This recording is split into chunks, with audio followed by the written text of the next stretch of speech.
Assalamualaikum warahmatullahi wabarakatuh. Alhamdulillahirabbil alamin wassalatu wassalamu ala asyrofil anbiya'i wal mursalin sayyidina Muhammad wa ala alihi wa sahbihi ajma'in. Amma ba'd. Syukur kepada Allah Subhanahu wa taala. Alhamdulillah, salawat dan baginda Rasulullah bersingkat. Allahumma shalli wa sallim ala sayyidina Muhammad wa ala ali sayyidina Muhammad. Bapak Ibu, orang tua kami, seluruh jamaah Masjid Baitul Shalihin yang kami hormati, serta Ustaz yang sama-sama kita muliakan. Alhamdulillah, kita lanjutkan kembali pada pagi hari ini pengajian pekan kita hari pagi pada subuh. Untuk mengambil berkah daripada pengajian kita ini, mari sama-sama kita mulai dengan membacakan basmalah. Bismillahirrahmanirrahim. Dan berikutnya akan diserahkan kepada Ustaz.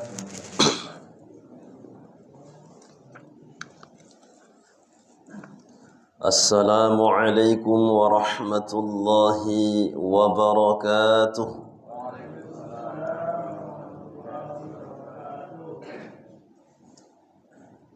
Alhamdulillahi rabbil alamin, alladzi ja'alana ummatan wasata wa akramana bis sa'adati wat taqwa وقوانا بالتوكل عليه وكفى وأنعم علينا بإرسال حبيبه وهدى والصلاة والسلام على رسوله المصطفى والمنتقى وعلى آله وصحبه المتبعين طريق الهدى المبعدين طريق الضلال والشقاء أما بعد فقال الله سبحانه وتعالى في القرآن الكريم أعوذ بالله من الشيطان الرجيم بسم الله الرحمن الرحيم يا أيها الذين آمنوا اتقوا الله وقولوا قولا سديدا يصلح لكم أعمالكم ويغفر لكم ذنوبكم ومن يطع الله ورسوله فقد فاز فوزا عظيما صدق الله العظيم. Bersyukur kita kepada Allah dengan mengucapkan Alhamdulillahi Rabbil Alamin. Mudah-mudahan semua kita yang berhadir ini istiqamah dengan ketakwaan yang didapatkan dengan melaksanakan ibadah sebanyak-banyaknya di bulan Ramadan. Dan mudah-mudahan dengan ketakwaan itu Allah Subhanahu wa taala memudahkan urusan kita di dunia dan urusan kita di akhirat. Bersolawat kita kepada Rasulullah sallallahu alaihi wasallam dengan membacakan Allahumma salli wa sallim ala sayyidina Muhammad wa ala alihi wa sahbihi ajma'in.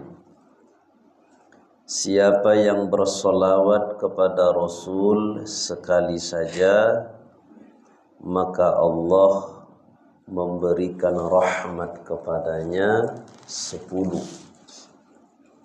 Siapa yang bersolawat kepada Nabi 10 kali, maka Allah memberikan rahmat kepadanya sebanyak 100. Siapa yang bersolawat kepada Nabi 100 kali, maka di antara dua matanya, di antara alis matanya dituliskan oleh Allah selamat dari kemunafikan dan selamat dari neraka. Karena itu kita harus banyak bersolawat di siang, di malam hari, saat sendiri, saat bersama dengan orang, sebab satu-satunya ibadah. Meskipun niat yang membacanya tidak benar, tidak ikhlas, ingin dipuji dan lain sebagainya, tapi tetap diterima dan makbul, yaitu salawat kepada Nabi sallallahu alaihi wasallam. Begitulah keterangan yang disebutkan oleh Syekh Ibrahim Al-Baijuri ketika menjelaskan kitab yang ditulis oleh gurunya, yaitu Kifayatul Awam. Yang sama-sama kita hormati Ketua BKM dan semua pengurus Masjid Baitus Shalihin. Kita doakan mudah-mudahan semuanya sehat-sehat walafiat. Yang saya hormati semua Bapak Ibu yang berhadir, mudah-mudahan kehadirannya pada pagi hari ini menjadi sebab yang sakit disembuhkan oleh Allah, yang banyak masalah segera dikasih Allah solusi untuk keluar dari masalahnya. Karena ini di bulan Syawal, saya terlebih dahulu mengucapkan minal aidin wal faizin.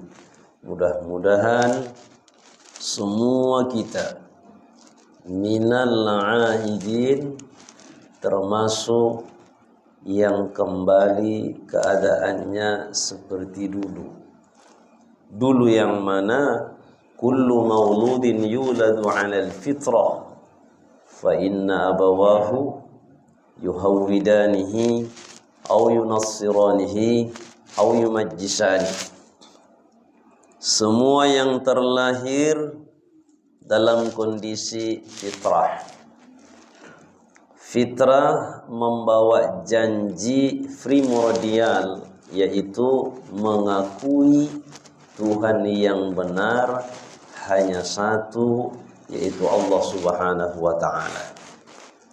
Dan orang yang terlahir dari ibu yang manapun, baik perkawinan yang sah ataupun perkawinan yang tidak sah, agama apapun orang tuanya, dia dalam kondisi fitrah, tidak ada dosanya. Tapi kemudian peran si ayah, peran si ibu sangat menjadi penentu. Anak itu yuhawwidanihi, karakternya seperti Yahudikah. Bagaimana Yahudi? Pintar sekali, tapi tak bisa diajak untuk kebaikan. Pintar sekali, tapi tidak bisa diajak untuk diskusi, melihat kebenaran. Sehingga dalam Al-Quran, ya'rifunahu kama ya'rifuna abana'ahum. Tentang Nabi, mereka sangat tahu, cerdas betul mereka untuk mengenali sosok siapa Nabi akhir zaman. Lebih kenal lagi mereka itu dengan Nabi akhir zaman itu, sifat-sifatnya, ketimbang anak kandung mereka sendiri. Tapi karena kebandelan, karena kenakalannya, karena kekerasan hatinya, mereka tidak mau meyakini Nabi Muhammad sebagai Nabi akhiruz zaman. Yunassiranihi, atau anak itu memiliki karakter seperti Nasrani yang disebutkan oleh Nabi. Bagaimana Nasrani? Dia sudah tidaklah tahu, bandel lagi. Yahudi ini tahu, bandel, pintar, gak bisa dibilang. Nasraninya sudah nggak tahu, nggak bisa dibilang lagi. Mana lebih parah, Bu? Sama-sama parah tuh. Ya. Au yumajjisani, atau karakternya seperti Majusi. Bagaimana Majusi? Majusi ini sama sekali memang tidak meyakini Allah sebagai Tuhan. Yahudi masih mengatakan Allah Tuhan. Cuman mereka bilang Uzair anak Tuhan. Nasrani masih meyakini Allah sebagai Tuhan, tapi mereka katakan Isa putra Allah. Majusi tidak mengakui Allah sebagai Tuhan. Justru mereka menjadikan api sebagai sembahan. Ternyata api itu disembah oleh manusia. Itu pertama pelakunya adalah Qabil bin Adam alaihi salatu wassalam, yang membunuh Habil putra Adam alaihi salatu wassalam. Ketika Qabil sudah melakukan pembunuhan, lalu kemudian dia berangkat ke daerah Adan. Adan itu di daerah Yaman. Sampai di sana dia bawa kembarannya yang bernama Iklimah. Sampai di sana kemudian mereka melakukan dosa, lahirlah keturunan-keturunan dari pernikahan yang tidak sah. Yang sah Qabil dengan Layudha, Habil dengan Iklimah. Tapi karena Qabil tidak mau dinikahkan dengan kembaran Habil, dia bunuh Habil, lalu dia bawa Iklimah lari ke daerah Adan. Di saat sudah ada beberapa keturunannya, lalu kemudian datang iblis. Duhai Qabil, ya, Anda tahu tidak, pada saat engkau dengan saudaramu Habil disuruh oleh ayah kalian berkurban, kurban siapa yang diterima, Bu? Kurban Habil. Idh qarraba qurbana fatuqabbila min ahadihima wa lam yutaqabbal min al-akhar. Qala la aqtulannak. Qala inna ma yataqabbalu Allahu minal muttaqin. Jadi iblis bilang, pada saat kalian berkurban, kurban Habil itu yang diterima. Anda tidak tahu apa sebabnya. Sebabnya pada saat itu Habil secara diam-diam menyembah api. Ayahmu tidak tahu, engkau tidak tahu, ibumu pun tidak tahu bahwa Habil diam-diam menyembah api. Begitunya, iya. Maka ketika kurban kalian itu diserahkan ke Allah, tiba-tiba datang api untuk menyambar kurbannya Habil. Karena memang dia sudah menyembah api selama itu. Nah, kalau begitu, sembahlah api, kata iblis, supaya urusanmu mudah dan lancar di setiap saat. Mendengar keterangan dari iblis, maka kata Qabil, baik. Padahal itu bohong, gak benar.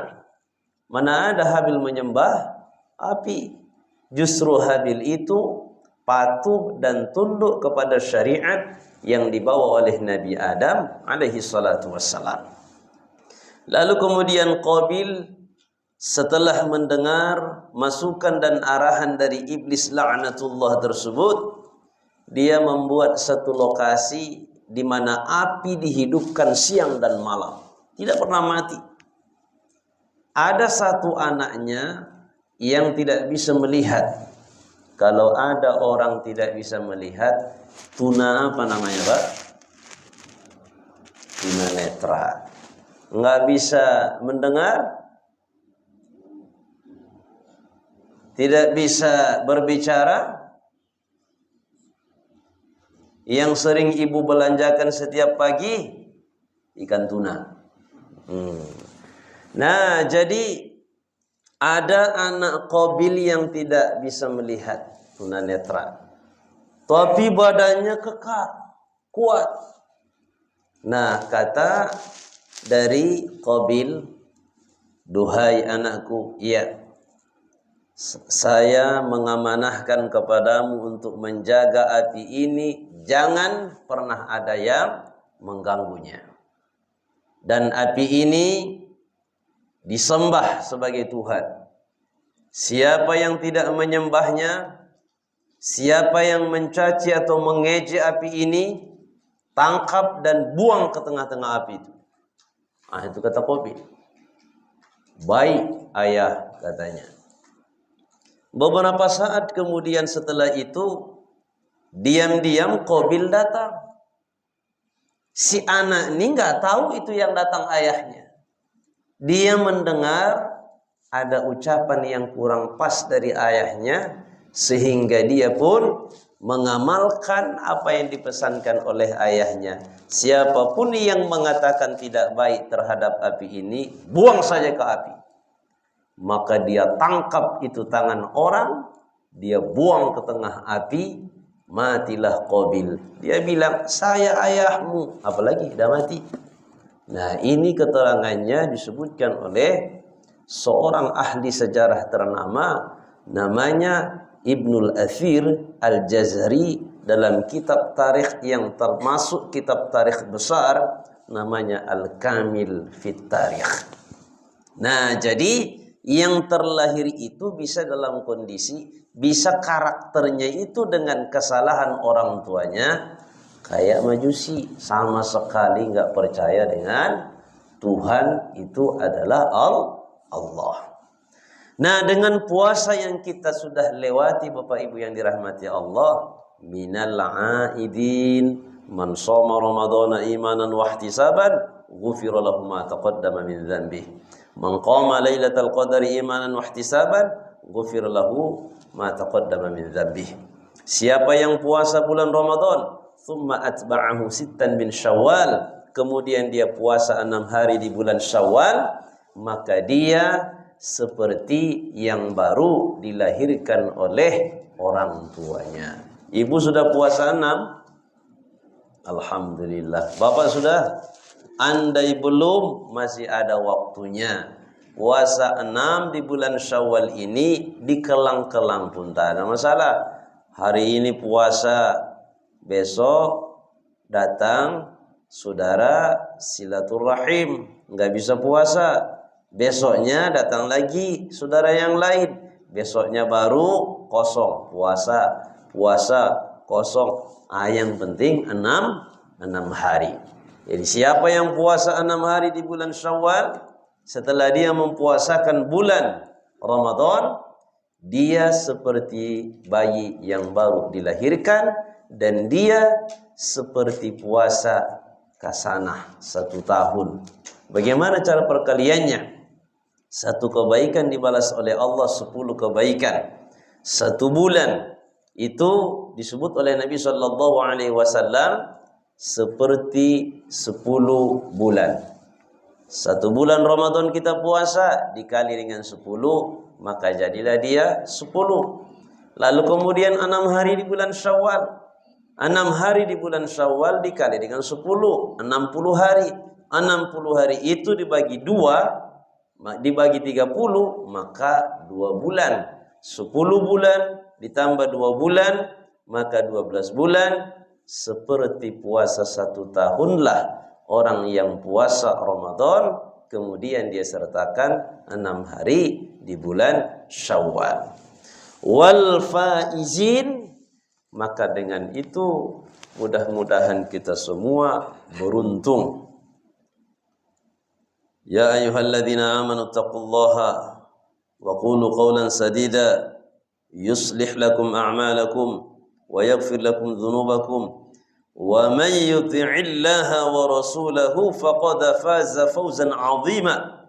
Siapa yang taat kepada Allah, siapa yang taat kepada Rasulullah, faqad faza, sungguh dia adalah orang yang telah beruntung, fauzan 'azima, dengan keberuntungan yang sangat besar.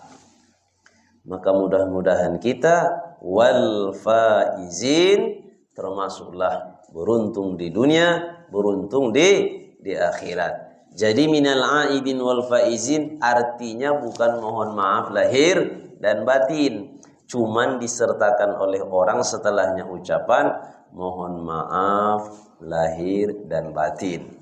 Sebab dosa kita, dosa ke Allah, dosa ke manusia. Ada vertikal, ada horizontal. Dosa kita ke Allah asal ditaubatin, dia meninggalkan. dia menyesali dosanya dan berjanji tidak mau mengulanginya lagi, itu dosanya ketika Allah terima taubatnya hilanglah semua. Tapi ada dosa kita ke orang, dosa kita ke Allah, malam-malam nangis, menyesalinya, taubat, besoknya selesai. Tapi ketika dosa kita ada interaksinya dengan orang, ada hubungannya dengan orang, satu lagi syarat taubatnya yaitu meminta ridho kepadanya atau mengembalikan hak seseorang yang kita zalimi supaya selesai urusannya. Maka tradisi halal bihalal, istilah halal bihalal itu sendiri kalau di dalam kamus bahasa Arab tidak ketemu. Yang ada tuh halal iya, tapi kalau halalun bihalal tidak ada. Dia sudah menjadi kata baku dalam bahasa Indonesia, di mana halal bihalal itu diadopsi dari potongan bahasa Arab yang terdiri dari 3 kata, halal bi huruf jar, halal satu kata lagi. Berarti halal bihalal. Halal dalam usul fikih sama artinya dengan mubah. Ketika kita dalam kondisi darurat, dalam qawaid fikih ada sebutan ad-daruratu tubihul mahdzurat.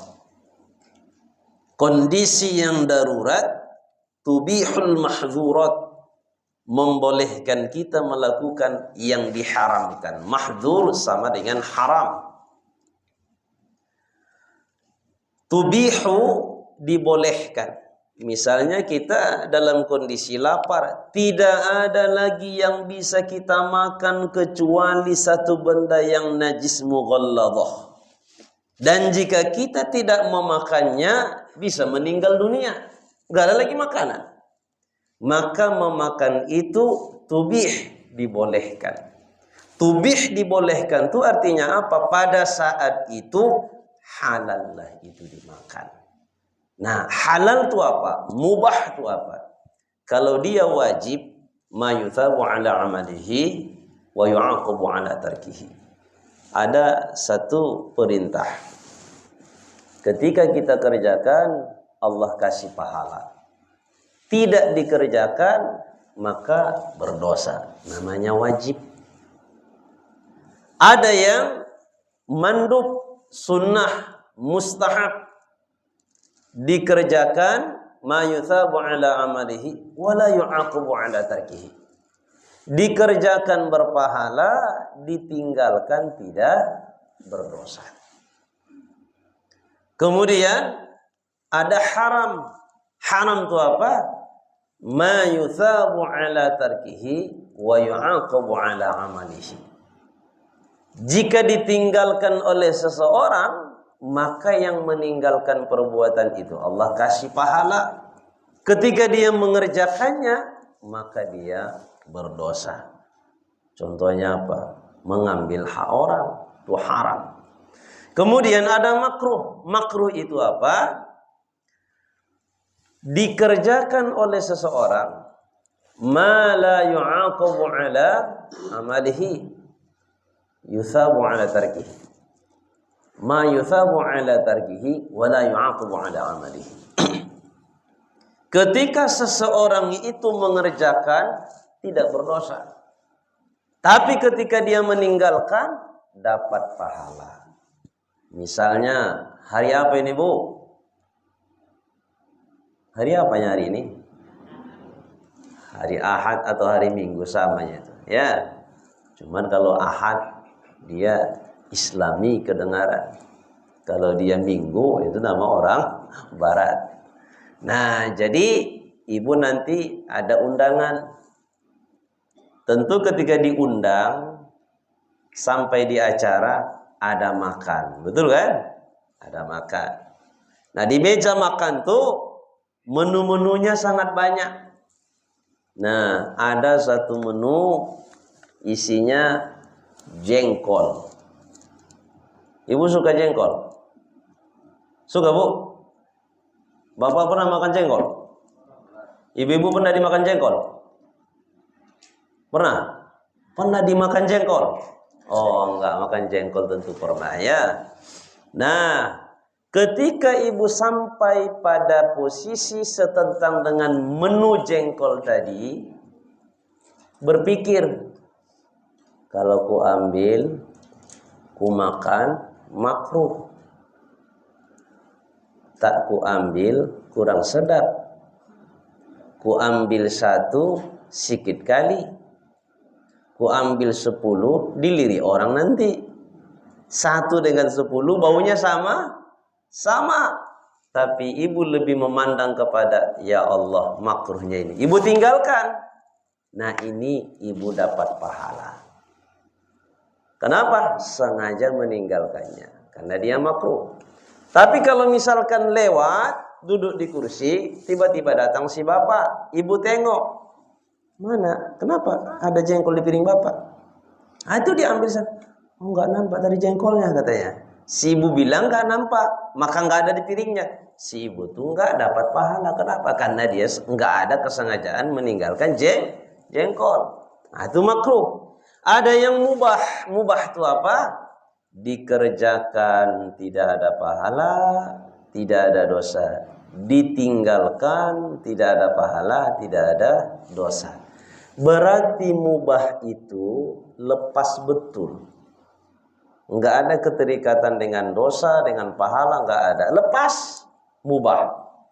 Dari sinilah kemungkinan diadopsi makna halalun bihalal. Bagaimana antara yang satu dengan yang satu ini halal. Lepas tidak ada lagi hubungan di akhirat yang namanya tuntut menuntut. Karena dosa kita ada antara sesama manusia. Tradisi halal bihalal ini substansinya apa? Setelah kita diampuni oleh Allah dosa-dosanya, dosa meninggalkan sholat, tapi diganti meninggalkan puasa di masa-masa dulu dan lain sebagainya, sudah diampuni oleh Allah, sudah. Sekarang urusan kita dengan manusia, ada dosa kita dengan orang, ada. Maka disinilah halalun bihalal, saling memaafkan. Kalau begitu dibuat, maka orangnya dosa ke Allah diampuni, dosa ke orang sudah saling memaafkan. Kalau sudah saling memaafkan dan tidak ada lagi sangkut pautan dosa antara kita dengan orang, maka tentu faza fawzan azima, orangnya adalah orang yang beruntung dengan keberuntungan yang sangat besar di dunia maupun di akhirat. Kalau sudah demikian, maka bertawakallah ke Allah. Karenanya kajian tasawuf kita pada kali ini qauluhum fit tawakkuli, bagaimana penjelasan ulama terkait dengan tawakal. Ada di dalam Al-Qur'an ayat wa may yattaqillaha yaj'al lahu makhraja wa yarzuquhu min haitsu la yahtasib wa may yatawakkal 'ala Allahi fa huwa hasbuh innallaha balighu amrihi qad ja'ala Allahu likulli syai'in qadara. Surah apa namanya itu, Bu? Surah Allah. Surah At-Taubah. Ibu, surah apa? Surah 1000 dinar. Ada surah 1000 dinar? Enggak ada. Itu ayat 1000 dinar. Kenapa disebut dengan ayat 1000 dinar? Saya belum membaca keterangannya dari tulisan ulama, tapi ada guru saya yang menceritakan Nggak tahu saya di kitab mana, waktu itu masih di pesantren, jadi takut nanyanya beliau baca di kitab mana. Kata beliau begini kisahnya katanya. Dulu ada rombongan yang naik kapal laut. Pada waktu itu ombak laut pasang. Jumlah manusia di kapal itu kebanyakan. Lalu kemudian kondisi semuanya sudah sangat mencekam. Tiba-tiba muncullah kepala, tetapi tidak dikenali oleh orang itu, berkata, siapa yang mau berinfak dengan membuangkan uang sebanyak 1000 dinar ke laut, maka saya akan ajarkan kepadanya doa sehingga dia selamat. Enggak ada yang mau. Sayang kan 1000 dinar? 1000 dinar. Kalau misalkan 1 dinar kita sebut saja 4000, 4000 dikali 1000 berarti 4 juta. Ada di dompet ibu sekarang uang 4 juta? Enggak ada. Kenapa? Orang enggak bawa dompet kan? Nah, enggak ada yang mau. Kecuali ada 1 orang, karena dia betul-betul takut meninggal dunia, takut berbahaya, karena pada saat itu sangat mencekam, melebihi kondisi yang terjadi di Dubai baru-baru ini. Maka dia menyerahkan diri ke Allah. Ya Allah, ini yang datang bukan sembarangan dan ini bukan bohong. Saya yakin ini benar, maka saya niatkan ini sebagai infak. Dibuang ke laut. Tentu pada saat itu tidak disebut mubadir karena ada yang mengambilnya, ya. Nah, ketika dia buang ke laut sebanyak 1000 dinar, lalu diajarkanlah itu doa, diajarkanlah itu bacaan, dan ketika bacaan itu disampaikan oleh pemilik suara tadi, 1 pun tidak ada yang mendengar kecuali yang memberikan 4000, kecuali yang memberikan 1000 dinar tadi. Maka dibaca kayak gini, dibaca tapi tidak semua mendengar. Sama misalnya ada ustadz ceramah menyampaikan ada beberapa poin, di masjid itu banyak 100 orang, cuman 1 yang mendengar, 1 yang tahu. Banyaknya jemaah waktu itu banyak. Kok nggak tahu kalian? Karena 1 yang bangun, selainnya tutup mata, ketiduran. Nah, yang di kapal tadi semuanya nggak ada yang tidur. Tapi karena cuma 1 orang yang mau menuruti apa yang disebutkan oleh pemilik suara tadi, maka dia saja yang mendengar. Nah, itu yang dibacakan adalah ayat di surah At-Tolaq tadi. Surah At-Tolaq itu ya, bukan surah At-Tolaq, surah At-Tolaq. Wa may yattaqillaha, potongan dari ayat yang kedua, wa may yattaqillaha yaj'al lahu makhraja. Setelah dia dapati itu doa, dia baca. Setelah dia baca, itu pasang yang semakin kuat membuat semua yang di kapal itu tenggelam. Tiba-tiba dia terbangun, sadar sudah di pantai. Nah, itu berkat bacaan si laki-laki tadi ayat surah At-Tolaq tadi. Wa may yattaqillaha. Sejak itulah kemudian disebut nama ayat itu dengan ayat 1000 dinar. Nah, kalau dalam Al-Quran dicari ayat 1000 dinar, nggak muncul ya. Tapi kalau yang dicari surah At-Tolaq ayat yang kedua muncul dia.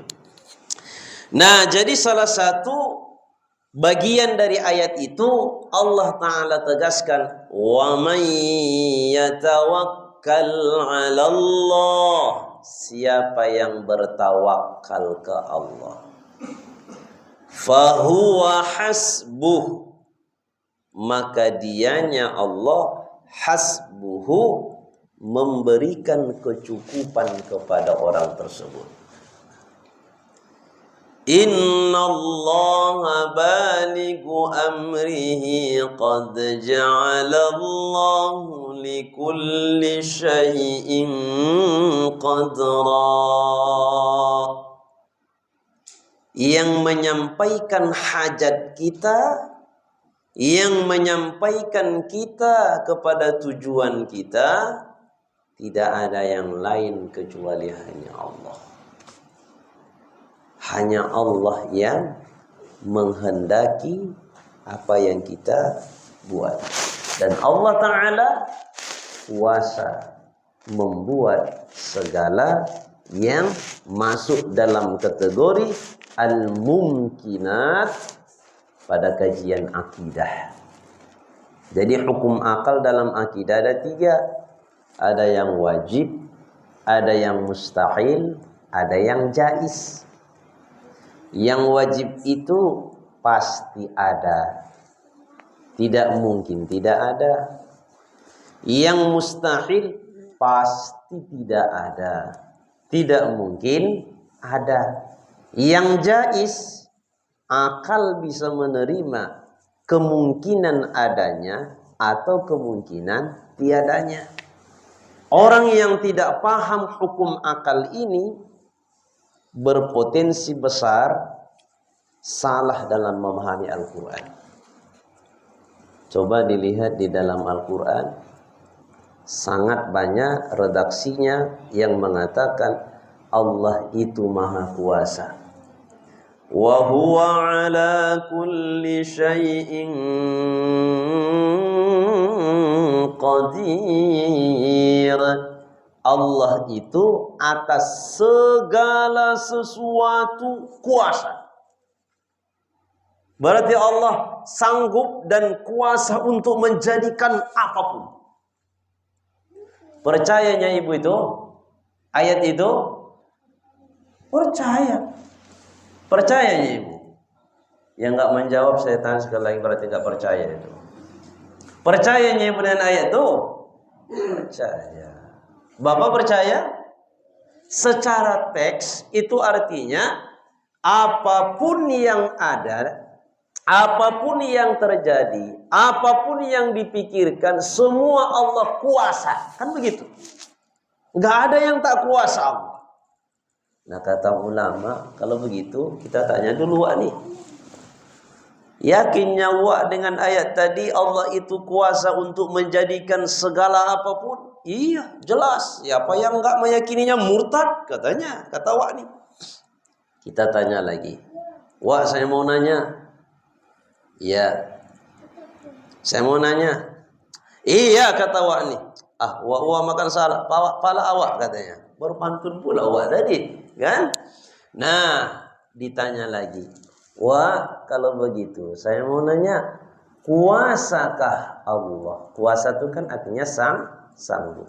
Sanggupkah Allah untuk menjadikan istri baginya? Ada istri Allah? Enggak ada istri Allah. Enggak ada istri Allah.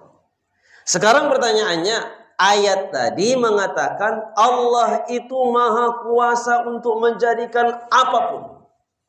Karena itu Allah disebut maha kuasa. Sekarang pertanyaannya, kuasakah Allah menjadikan istri baginya? Kira-kira jawabannya apa, Bu? Diam tanda ridho. Kuasa atau tidak itu ditanyanya. Apa jawabannya? Kuasa. Berarti Bapak Ibu kalau ditanya kuasakah Allah menjadikan istri baginya, jawabannya kuasa ya? Ternyata kata ulama jawaban itu bisa merusak akidah. Nggak boleh dijawab kuasa. Oh kalau begitu, kalau nggak dijawab kuasa berarti tidak kuasa. Tidak kuasa juga nggak boleh dijawab. Kalau dijawab tidak kuasa, berarti orang yang menjawab tidak kuasa mengatakan secara tidak langsung Allah itu maha lemah, enggak kuasa lagi. Kalau dijawab kuasa, ini menyalahi hukum akal, namanya qalbul haqaiq. Itu bisa berubah hakikat. Lalu bagaimana ini cara menjawabnya? Nah, tadi sudah disebut hukum akal ada 3. Wajib, mustahil, jaiz. Sifat kudrah Allah itu, sifat iradahnya Allah itu ada namanya ta'alluq. Ta'alluq itu talabus sifati amran zaidan an qiyamihi bidzat. Bahasa sederhananya kalau diterjemahkan untuk mendekatkan paham bahwa ta'alluq itu sasaran sifatnya kemana. Kuasa, kudrah, berkehendak atau menghendaki namanya iradah. Kehendak itu iradah. Kekuasaan namanya kudrah. Iradah itu namanya kehendak. Ini ta'alluqnya kepada yang mungkin. Wajib, mustahil, jaiz, kepada yang jaiz. Istri itu mustahil. Kekuasaan Allah itu ta'alluqnya kepada yang mungkin atau yang jaiz. Maka ketika ada orang bertanya, kuasakah Allah menjadikan istri baginya? Jangan dijawab kuasa. Terjadi qalbul haqaiq. Jangan dijawab tidak kuasa. Berarti dia mengatakan Allah itu lemah. Tapi jawabannya, istri bagi Allah mustahil. Qudrah, iradah Allah itu tidak ta'alluq kepada yang mustahil. Begitulah kata ulama cara menjawabnya dan cara memahami ayat Al-Quran supaya tidak tergelincir maknanya. Bapak Ibu yang dirahmati Allah Subhanahu wa taala.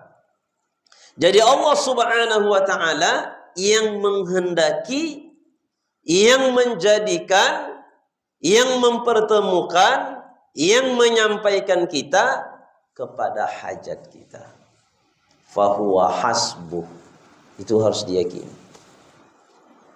Kalau Allah tidak menghendaki, enggak akan jadi apapun. Maka kita harus meyakini seseorang ini dikasih Allah, dijadikan Allah dia kaya, itu semata-mata karena Allah menghendakinya. Karena dia itu dilihat Allah pantas dan layak untuk menerima amanah nih. 1. Karena Allah melihat dia itu masuk neraka dengan harta, dikasih Allah harta baginya. Jadi jangan ada orang yang beranggapan kayanya seseorang itu nggak ada hubungannya dengan Allah karena dia kerja keras. Jangan. Kalau begitu keyakinannya, hanya kerja keras itulah yang menentukan seseorang itu jadi orang kaya, maka di medan ini yang paling kaya adalah pekerja bangunan. Kenapa? Ada borongan. Siang kerja, malam kerja. Kerjanya berat. Kerjanya keras. Kalau kerja keras itu yang menentukan kayanya seseorang, dialah yang paling kaya di medan. Ya. Kalaulah yang menjadi kayanya seseorang itu dan yang menentukannya hanya kepintaran saja, maka dari kalangan sahabat tentunya yang paling kaya itu adalah Sayyiduna Ali karramallahu wajhah. Tapi apa yang terjadi? Nabi sallallahu alaihi wasallam mengakikahkan cucunya, anak Sayyiduna Ali dengan Sayyidatuna Fatimah, Hasan dan Husain.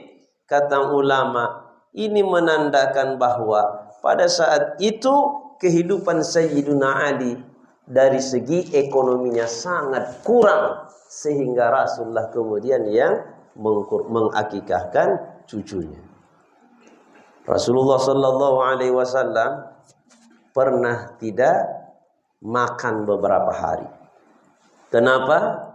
Karena memang di rumah tidak ada makanan. Di rumah ibu pernah beras nggak ada? Pernah. Kalaupun ada yang menjawab pernah, paling 2 jam menunggu dari pajak. Pulang dari pajak dah ada lagi beras. Nabi pernah tidak ada. Nah, berarti kayanya seseorang itu karena kehendak Allah. Jangan ada yang menganggap kayanya seseorang karena dirinya sendiri, enggak boleh. Adapun kerja, adapun usaha, adapun profesi seseorang itu menjadi dia kaya dengan profesi itu hanya perantara saja, sebabnya saja. Allah menghendaki dia kaya dengan dijadikan Allah profesinya ini, maka dia jadi kaya. Tapi yang mengkayakan sesungguhnya adalah Allah. Yang menyehatkan sesungguhnya adalah Allah. Yang menyembuhkan ibu Allah, bukan obat, bukan dokter. Kalaulah dokter yang menyembuhkan, obat yang menyembuhkan, enggak ada dokter yang meninggal dunia. Kenapa? Dia tahu segala macam obat. Untuk sehat ini apa dikonsumsi. Tahu dia. Tapi ternyata dokter-dokter yang ahli kesehatan juga meninggal dunia. Jangan dianggap yang membunuh itu rokok. Ya, yang membunuh, mematikan, mewafatkan seseorang itu Allah. Jadi ada anekdotnya. Ini dokter, ini pasien. Di lantai 2 diperiksalah si bapak ini. Begitu batuknya. Kata dokter, apa keluhan Pak? Ini sesak. Diperiksa. Kata dokter, merokok bapak katanya. Iya. Ini batuknya begitu kan? Aduh, udah berapa lama bapak merokok? Mulai dari SMP. Udah merokoknya saya katanya. Mulai dari SMP si bapak itu udah merokok. Sampai usianya 70 tahun. Enggak berhenti merokok. Nah, suami ibu merokok, Bu? Kalau merokok, ibu bantu menghabiskan rokoknya. Bakar sekalian rokok-rokoknya itu. Ya, 1 bungkus tuh. Supaya berhenti dia. Kata dokter tadi, Pak, lama kali lah bapak tuh merokok. Kira-kira uang yang bapak habiskan untuk rokok itu banyak tidak? Banyak katanya kan. Kata dokter tadi, andai bapak setahun seusia bapak tuh kumpulkan uang sebanyak-banyaknya, uang yang digunakan untuk beli rokok tuh simpan. Tengok tuh bapak ke sana tuh, nampak rumah gedung bertingkat yang bagus tuh, nampak. Pasti bapak bisa beli itu. Kata bapak, itu rumah saya itu Pak, kata. Baru bingung dokternya, salah ngomong berarti dia kan. Nah, kata si dokter, bapak sebenarnya harus berhenti merokok. Bapak tuh bisa mati nanti dibuat rokok nih. Kata si bapak, berarti rokok ini mematikan. Iya, rokok ini mematikan. Nah, ya Pak, kasihlah obatnya. Kata si bapak yang sakit tadi. Dikasihlah kemudian obat. Tengok saya, kata dokter nih, tidak pernah merokok, sehat dan bugar. Usia saya 65 tahun. Beda 5 tahun kita katanya. Nah, dikasih obat, dikasih resep, kemudian diminta bapak nih, Pak boleh minta nomor handphone nanti kalau misalkan sesak saya bisa saya telepon. Boleh. Pulang dia. Begitu pulang si bapak ini ke rumah, dikonsumsinya obat tuh 3 hari terganggu dia rasa dengan obat tuh, dia telepon nomor bapak tadi. Begitu dia telepon, ngangkat. Assalamualaikum. Waalaikumsalam. Suara perempuan. Hah, dia siapa ini? Saya istrinya, Pak. Bapak di mana? Udah meninggal, kata istrinya. Yang sehat-sehat tadi tidak merokok, meninggal. Yang tadi masih merokok, udah dikasih obat, merokok dia terus. Ya, pernah juga kejadian dia merokok, enggak tahu lagi dia rokoknya kemana diletakkan. Di mulutnya terus rokok, dia udah tidur. Nah, dia mau minta nasihat dari dokter nih. Begitu dia telepon istrinya yang mengangkat, ternyata yang sehat tadi meninggal. Dari situ pahamlah kita, yang mewafatkan, membuat meninggal seseorang Allah. Adapun rokok sebab saja. Ya. Nah, jadi Pak Dokter tadi salah dalam menyampaikan pesan ke si bapak nih. Nah, Bapak Ibu yang dirahmati Allah, jadi wajib kita yakini segala yang terjadi pada diri kita itu semuanya karena dikehendaki oleh Allah Subhanahu wa taala. Nah, qala Sariyun As-Saqati. Ada seorang ulama namanya Sari As-Saqati. Beliau berkata, at-tawakkulu, tawakal kita. Apa itu arti tawakal? Tawakal itu al-inkhila'u minal hawli wal quwwah. Seseorang itu mencabut dari dirinya rasa daya dan upaya. Misalnya ibu sakit, tapi mudah-mudahan ibu-ibu sehat semuanya ya. Pakai masker bukan karena sakit, ya kan? Supaya lebih sehat. Nah, ibu sakit misalkan mengkonsumsi obat. Ibu minum obat sebelum olahraga atau setelah olahraga. Masih bisa olahraga, lari.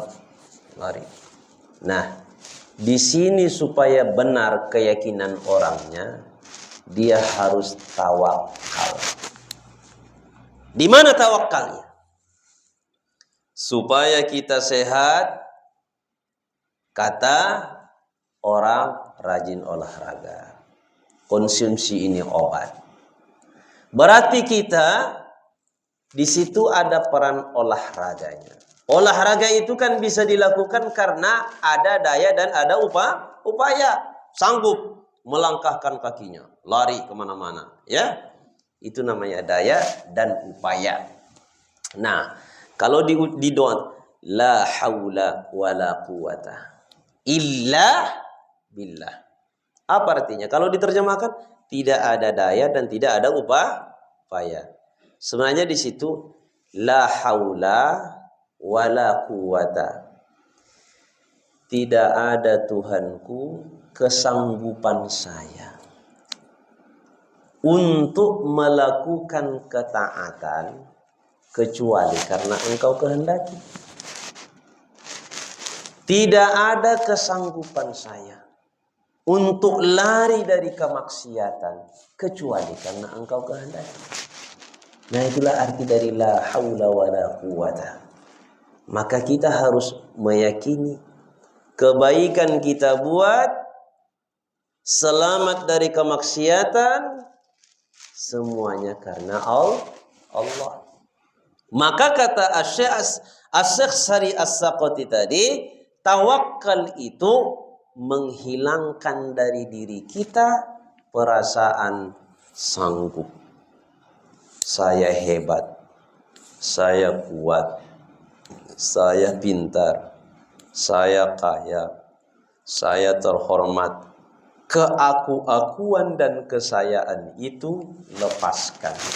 Itu namanya tingkat tawakal orang itu bagus. Semua diserahkan ke Allah. Nah, Kalau begitu kita buat, hinakah kita? Enggak hina. Justru dengan itu sebelumnya ada keterangan tentang sifat tawadhu. Man tawadhu'a rafa'ahu Allah. Wa man takabbara wada'ahu Allah. Siapa yang tawadhu', dia akan diangkat oleh Allah. Siapa yang takabur, dia akan dihinakan oleh Allah.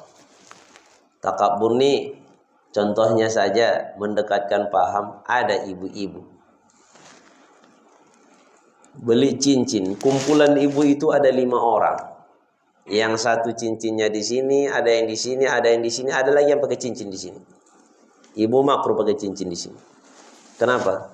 Karena menunjuk-nunjuk pakai ini. Kalaupun pakai cincin, anak jari atau jari manis kan itu lebih baik. Ada 4 orang, kita sebut saja sombong kali dengan cincinnya. Di mananya lokasi pesta kita nanti, Bu, katanya. Datang yang satu, saya pun nggak tahu, katanya kan. Datang yang satu lagi, iya ya, kita tanyalah nanti di gang-gang mana lokasinya. 4 orang tuh mengangkat tangan, mengangkat jari. Kenapa?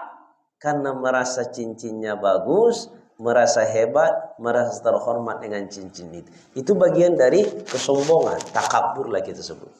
Ini supaya dekat pahamnya. Ibu yang satu nggak pakai cincin, tapi dia itu sebenarnya bukan orang yang nggak punya emas. Di tangannya ada gelang setengah kilo. Setengah kilo, bayangkan kiri kanan. Tapi ditutupinya. Namanya nggak nampak kan? Nggak nampak gelang. Cincin juga nggak nampak. Orang nggak pakai cincin dia. Aduh. Ditengok-tengoknya semua dia merasa, ya Allah, kenapa kawan saya 4 ibu-ibu ini ngangkat tangan semua? Ada yang nggak turun-turun lagi, gini-gini terus. Gini-gini terus tangannya. Nah, si ibu tadi dia merasa yang dia miliki itu tidak ada. Itu titipan dari Allah. Nah, 4 orang ini dah merasa, ibu ini karena nggak punya emas, dia maya tangannya gitu kan. Nah, jadi diteleponlah oleh salah satu ibu yang 4 orang tadi, supaya anaknya mengantar mereka ke lokasi pesta yang sedang dicari dan mau dituju tuh. Datanglah anaknya. Nah, masuklah mereka semua ke dalam mobil. Si ibu tadi pas mau masuk ke mobil, namanya orang tua, tentu pegangannya harus kuat. Saat dia mau masuk ke mobil tuh, 4 orang yang sudah masuk menyaksikan turun tangan baju ibu tadi, kiri dan kanan. 1 kilo emas tuh, kiri kanan. Barulah kemudian mereka yang tadinya bisik-bisik ibu ini nggak punya emas, terkejut. Hilang tangan tuh gini semuanya. Kenapa? Karena sudah melihat emas ibu lebih hebat. Artinya apa? Dari situ kita bisa mengambil paham. Kalau takabur, bangga-bangga dengan yang dimilikinya tadi, satu saat itu akan menjadi hina dia. Begitu dia bangga dengan yang tadi nggak menampakkan, nggak sengaja terlihat oleh orang tuh 1 kilo, hilang tangan ibu-ibu yang 4 tadi, ibu itu jadi terhormatlah dia, segan 4 orang ini ke dia, maka naiklah derajatnya.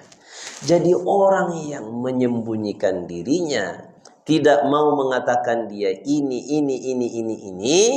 dia tidak merasa kalau dirinya itu punya, maka namanya tawadhu. Kalau tawadhu, Rasul sebutkan, man tawadhu'a rafa'ahu Allah, wa man takabbara wada'ahu Allah. Nah, itu enggak lama itu orang takabur. Nah, kalaupun dia dibiarkan oleh Allah, tinggal menunggu masa. Fir'aun itu kan takaburnya luar biasa.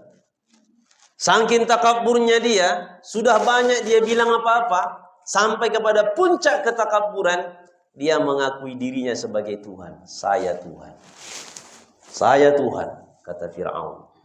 Maka ketika sampai pada saat itu, berpuluh-puluh tahun dia dibebaskan oleh Allah dengan kesenangan, kemegahannya, dengan keputusannya, semua dibiarkan oleh Allah. Wa asri bi'ibadi laylan innakum muttaba'un watrukil bahra rahwa innahum jundum mughraqun. Nabi Musa disuruh oleh Allah, tinggalkan Mesir bersama dengan pengikutmu. Kenapa? Karena Firaun dengan pengikut-pengikutnya, dengan tentara-tentaranya akan membunuh Musa dengan semua pengikut Nabi Musa. Maka Allah suruh kalian tinggalkan.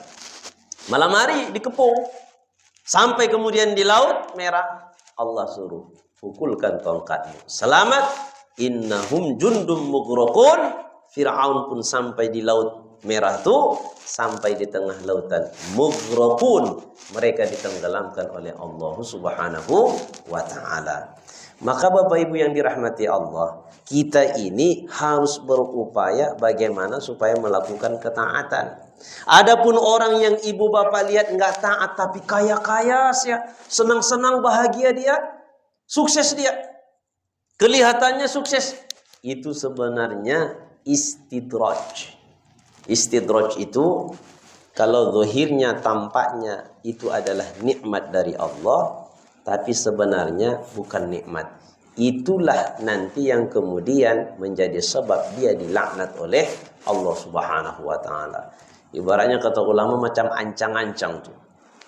Kalau misalkan ada orang yang mau lompat jauh, atrik dia. Baru dia lompat. Nah ini pun ibarat ketapel. Itu kelihatannya nikmat yang dikasih oleh Allah, itu dia zahirnya bukan nikmat, itu laknat, istidraj. Baru tarik ketapel. Nah, dikasih Allah banyak, kelihatannya macam rezeki, tapi nanti kemudian dimusnahkan oleh Allah dia. Namanya istidraj. Istidraj itu banyak sebabnya. Bisa dengan harta, bisa dengan ilmu, bisa dengan kecantikan, bisa dengan kegantengan, dan lain sebagainya. Kelihatannya awalnya itu adalah nikmat, tapi ternyata Allah mau membinasakan. Na'udzubillahi min dzalik. Kemudian yang terakhir, qala Ibnu Masruq, berkata al-Imam Ibnu Masruq, beliau itu namanya Abul Abbas Ahmad bin Muhammad bin Masruq. At-tawakkulu al-istislamu li jarayanil qada'i fil ahkam. Orang yang tawakal itu berusaha, dia nggak tinggal usaha. Itu adalah syariat. Bekerja, berusaha, semua dia lakukan, ya, aktivitas yang memang untuk tercapai apa yang dia inginkan. Tetapi mana tawakalnya? Al-istislamu, dia menyerahkan sepenuhnya. Li jarayanil qada'i fil ahkam, untuk berlakunya ketentuan Allah dalam segala aktivitasnya. Dia berusaha, berhasil, ya Allah, sudah saya buat usaha, saya serahkan kepadamu. Ketika dia berusaha, dia serahkan ke Allah, karena dia tidak menganggap dirinya di situ, tapi dia menyerahkan semua ke Allah. Usahanya sudah dibuat. Ketika berhasil, dia akan termasuk orang yang pandai bersyukur. Ketika tidak berhasil, dia akan termasuk orang yang pandai bersabar. Tapi kalau ada orang yang menganggap dirinya, oh ini pas, kita buat begini, dengan cara ini pasti berhasil, tenang semua, saya tanggung jawab.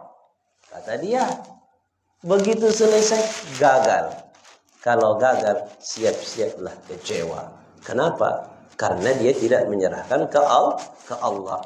Maka al-istislam, menyerahkan diri ini sepenuhnya untuk diberlakukan oleh Allah ketentuan-ketentuannya. Tapi usaha, Nabi mencontohkan, tadawau, kalau kalian sakit berobat. Nabi yang suruh. Nabi suruh kalau sakit berobat. Dengan minum obat, tawakalnya di mana? Ya Allah, Penyakit itu engkau yang buat. Kesembuhan itu datangnya dari engkau. Obat ini ku minum hanya mengamalkan syariat. Yang menyembuhkan hanya engkau. Obat ini hanya sebab saja. Ngok ngok ngok ngok ngok ngok ngok ngok ngok ngok ngok ngok ngok. Enggak banyak kali minumnya berarti itu kan. Alhamdulillah sembuh. Sehat. Ada yang meyakini ini obat ampuh. 1 biji obatnya saja 7 juta. Nah, dia nggak ingat lagi Allah. Dia minum tambah parah. Nah, ini nanti akan kecewa dan penyakitnya akan menjadi musibah bagi dia. Tapi yang tadi dia minum obat belum sembuh, sabar dia. Siapa yang sakit, sabar dalam sakitnya, maka sakit itu akan menjadi sebab terbakarnya dosa-dosa yang dia perbuat. Siapa yang pada saat sakit dia zikirkan surah Al-Ikhlas, Bismillahirrahmanirrahim. Allah subhanahu lam yalid wa lam yulad wa lam yakul lahu kufuwan ahad. Siang dan malam dia berzikir dengan surah Al-Ikhlas tadi, meninggal dunia, maka dia dalam hadis disebutkan meninggal dalam keadaan syahid.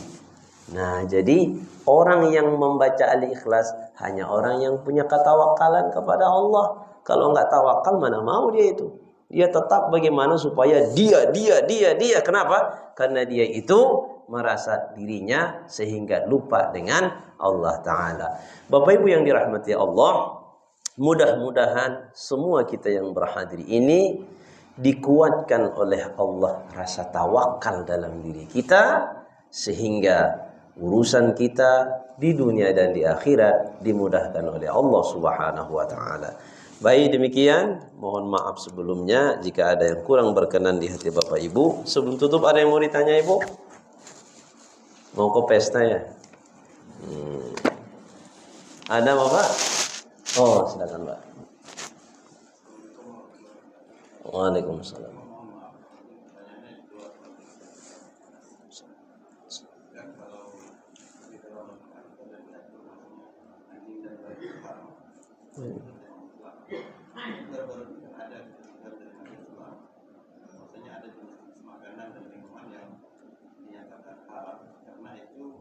Sebagian daripada hasilnya disumbangkan dari saya.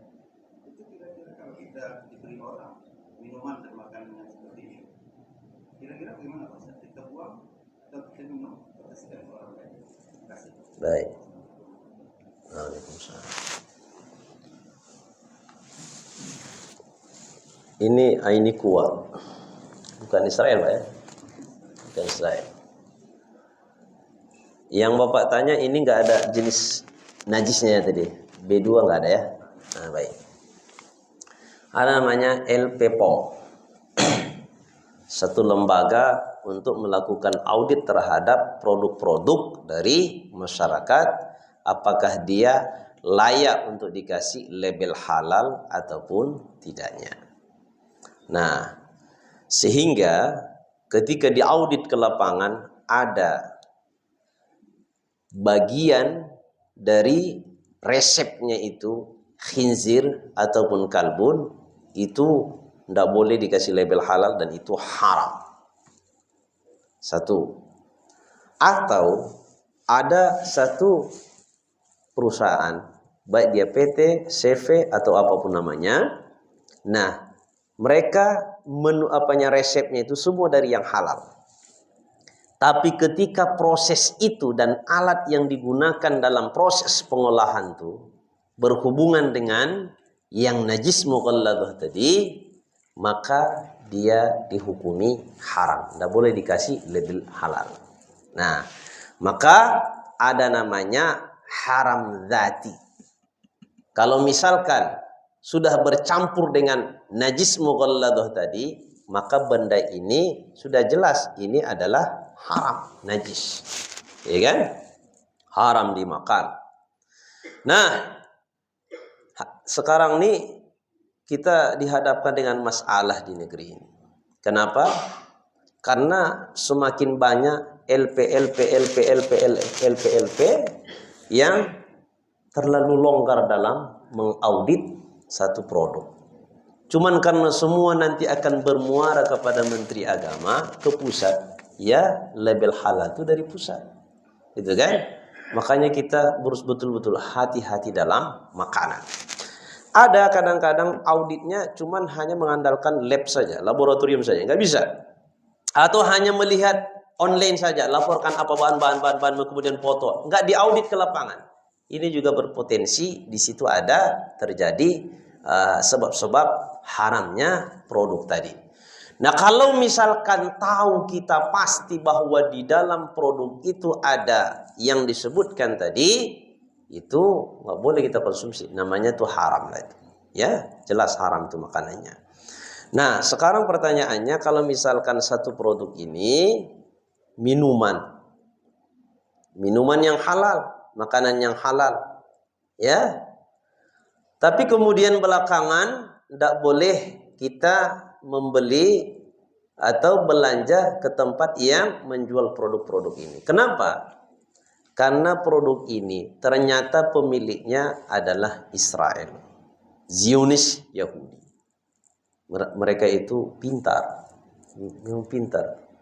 Tidak bisa dinafikan mereka itu pintar. Itu tadi Yahudi kan, bandel. Nah, lalu melihat kondisi kekinian. Dulunya ini diaudit, itu minuman.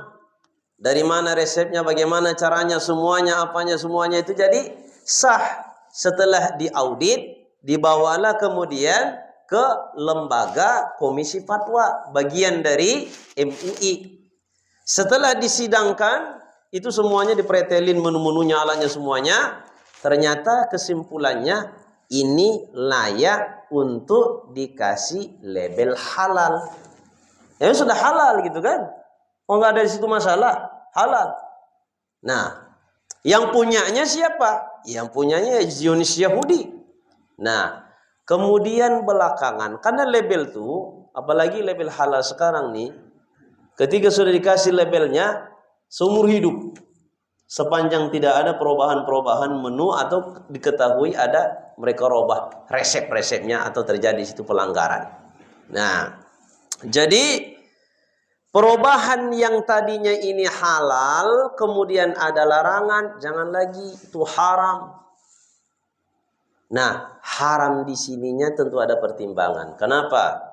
Misalnya di dunia ini, kalau ingin menguasai dunia, kata penganut Primasonri. Primasonri itu sebenarnya satu lembaga Yahudi semua.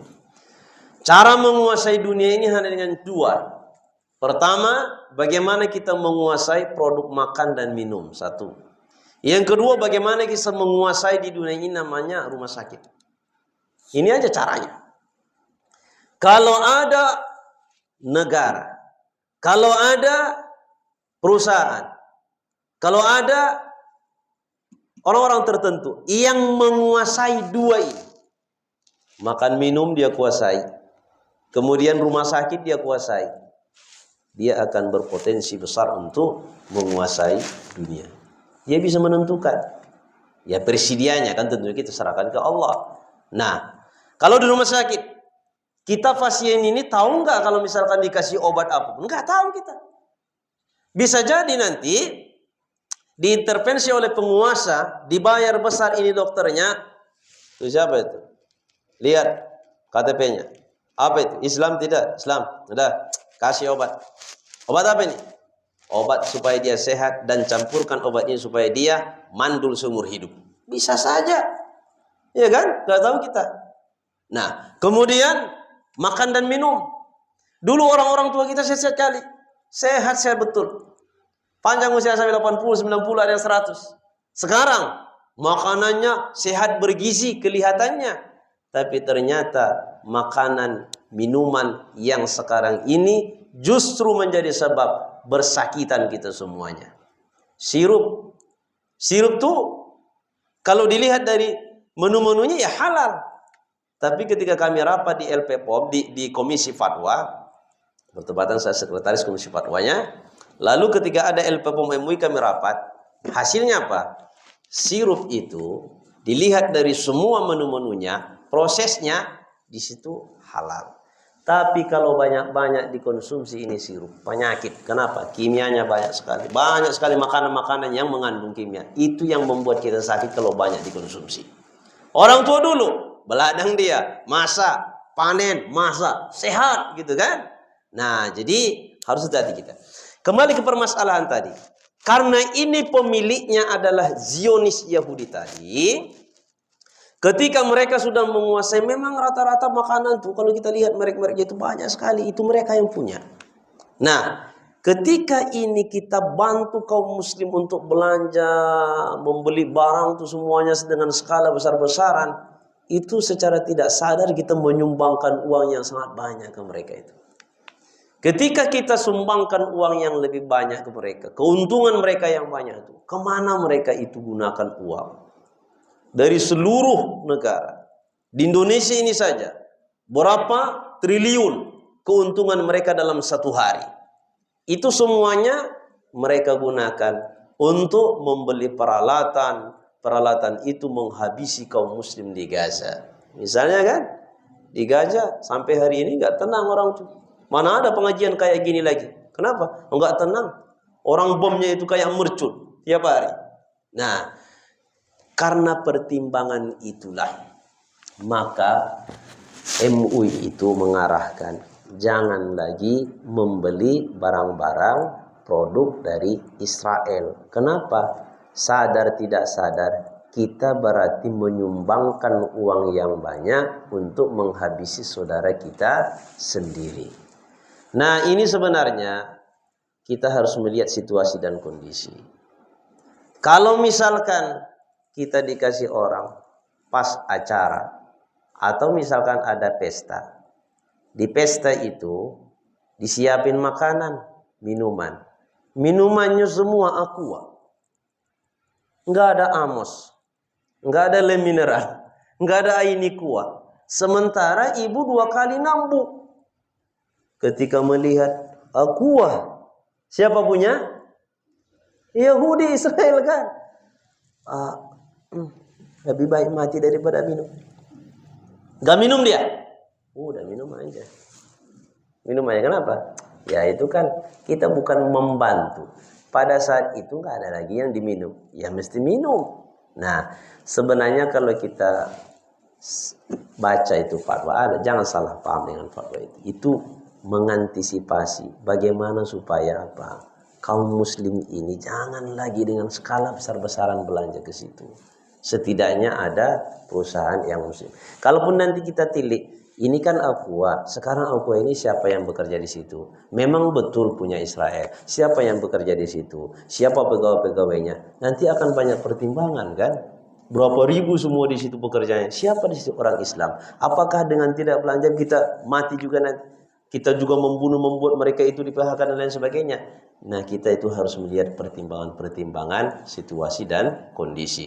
Fatwa MUI itu bagaimana supaya apa? Setidaknya terminimalisir sumbangan orang-orang Islam kepada Israel. Nah, jadi memang fatwa itu kan sifatnya umum. Tapi kitalah jangan memaki fatwa, mencaci ulamanya. Ada yang sampai begitu. Kenapa? Karena dia tidak menerima. Fatwa itu begitulah fatwanya. Sekarang diri kita mau pilih yang mana dalam kehidupannya, kan begitu. Mau berkontribusi untuk kebaikan atau yang tidak baik, kembali ke kitanya.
walhamdulillahi rabbil alamin. Alhamdulillahi rabbil alamin wassalatu wassalamu ala asyrafil anbiya'i wal mursalin wa ala alihi wa sahbihi ajma'in. Allahumma anfa'na bima 'allamtana wa 'allimna ma yanfa'una warzuqna 'ilman yanfa'una bi rahmatika ya arhamar rahimin. Allahumma faqihna fid din wa 'allimna at-ta'wil. Rabbana atina fid dunya hasanatan wa fil akhirati hasanatan wa qina adzaban nar. Wa sallallahu wa sallama ala sayyidina Muhammad wa ala alihi wa sahbihi ajma'in. Walhamdulillahi rabbil alamin. Assalamualaikum warahmatullahi wabarakatuh. Bapak Ibu, orang tua kami seluruh jemaah masjid dan bersama dengan majlis dan yang pengajian ini kita mulai dengan membacakan basmalah. Ini pun kita sudah dengan membacakan hamdalah. Alhamdulillahirabbil alamin. Assalamualaikum warahmatullahi wabarakatuh.